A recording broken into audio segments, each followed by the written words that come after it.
Welcome back. We're talking to Mr. Ravinder Bhalla, our New Jersey City Councilman. So why don't we take a few calls and then I want to talk about your other issues that you've tackled. Sat Sri Akal ji, aap kithoं call kar rahe ho? हाँ जी, मैं new Jersey से call कर रहा हूँ। Sat Sri Akal, how are you? I'm fine. मैंने बहुत अच्छा लग रहा है कि किसी सरदार रविंदर सिंह भल्ला ने लेके आए हो। मैंने ये भी पता है कि उन्होंने बड़े वीर सिख कोalition वास्ते भी सेवा कर रहे हैं। I think it's amazing what they're doing.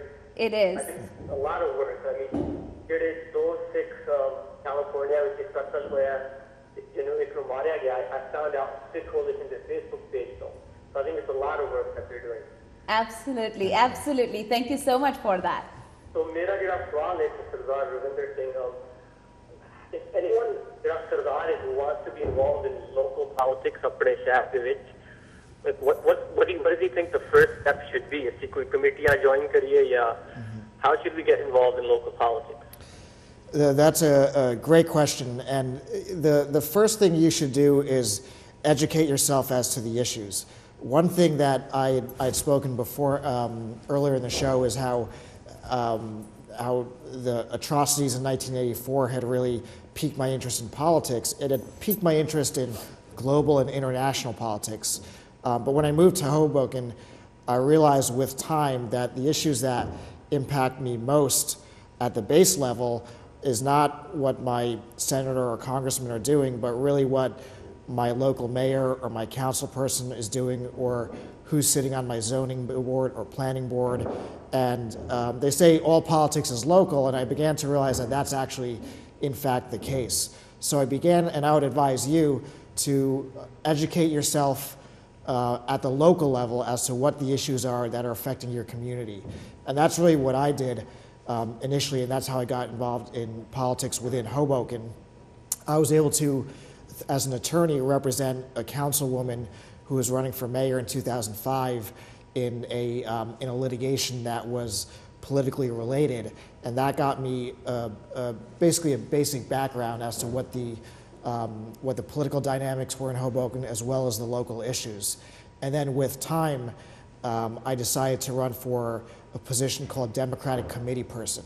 It's an elected office, but it's a very easy bar. You don't need to raise any money.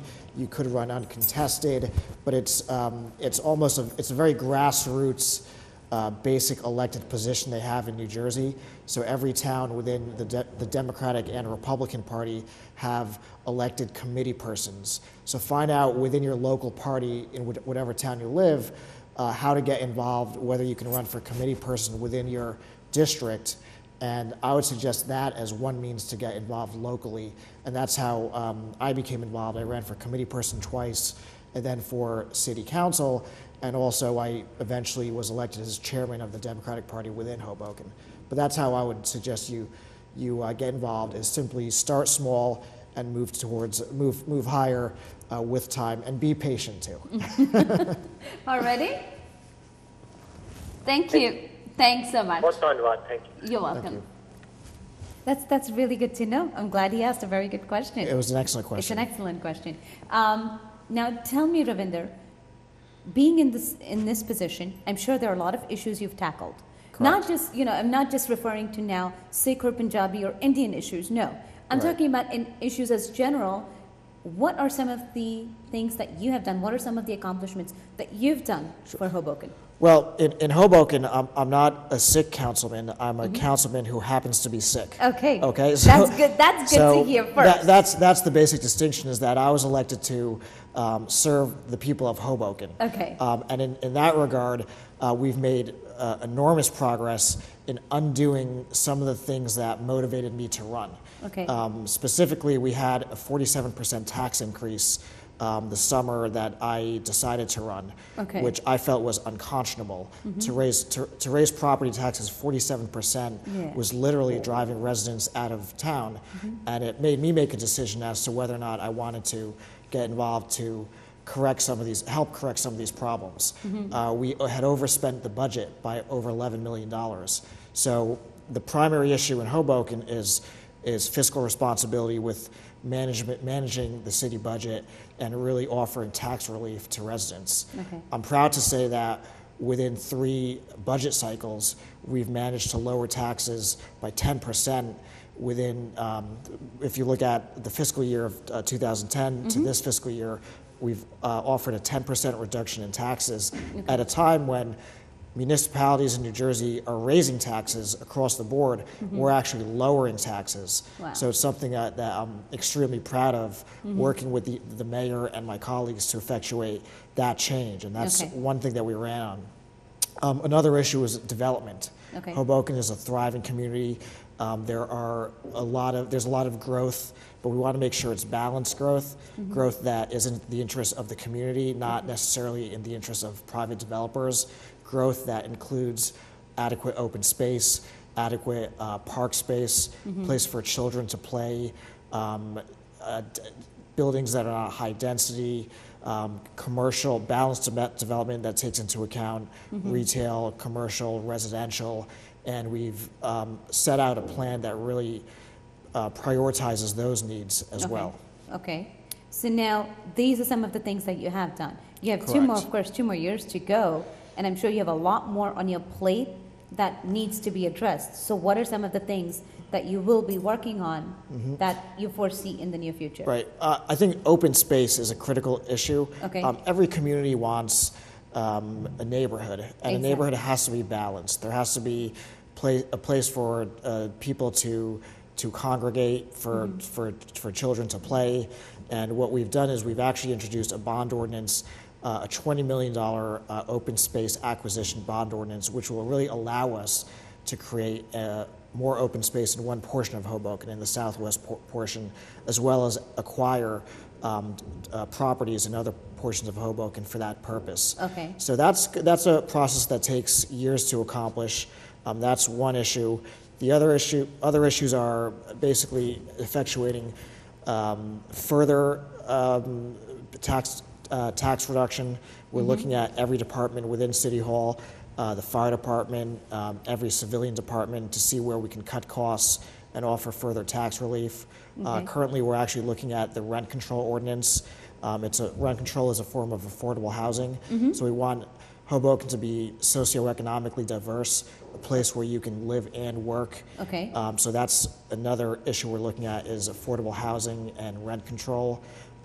Obviously, if people know about Hoboken, they know it's a tough place to find parking. So we are working on issues such as alternative means for transportation to reduce dependency on cars, to free up parking spaces. We're encouraging bike lanes, as they have in New York City, so people can, as a form of good health, as well as reducing the burden on parking, to maybe walk to work, bike to work. We have something called the HOP, which is a free shuttle that takes people to and from different points of the city. So other than open space and taxes, affordable housing, development, I would say parking is also another big issue. Another thing, this might not be something, when you said affordable housing, it also brought this to my mind. It might not be something on your, in your agenda or in your territory, but also when you say affordable housing, when you hear about all of these foreclosures and all these things going on, how does that affect your community? And we don't think about these things, but like parks and bike lanes or basic necessities, basic amenities we have, we take them for granted. Like, Absolutely. what? They're there. They're just there. How they got there, we don't know. We just think like, okay, ਇੱਥੇ ਹੈਗਾ park ਹੈਗਾ ਬੱਚਿਆਂ ਵਾਸਤੇ ਹੈਗਾ ਅਸੀਂ ਜਾਣਾ ਹੈ ਪਰ ਅਸੀਂ ਇਹ ਨਹੀਂ ਸੋਚਦੇ ਕਿ what goes into all of this. And it's nice to hear that you're part of all of this, that you're building a community.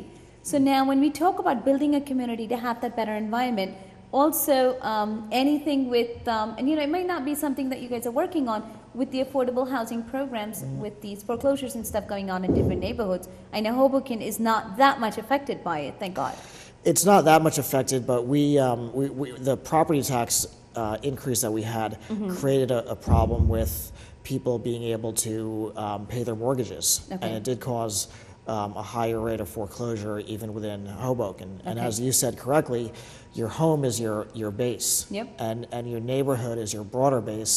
And what I've had a chance to do is really look under the hood, so to speak, to see exactly how government works Okay. at the basic level, and to have influence in that process, have actual real influence. I'm fortunate enough to have a very strong alliance with the mayor of Hoboken.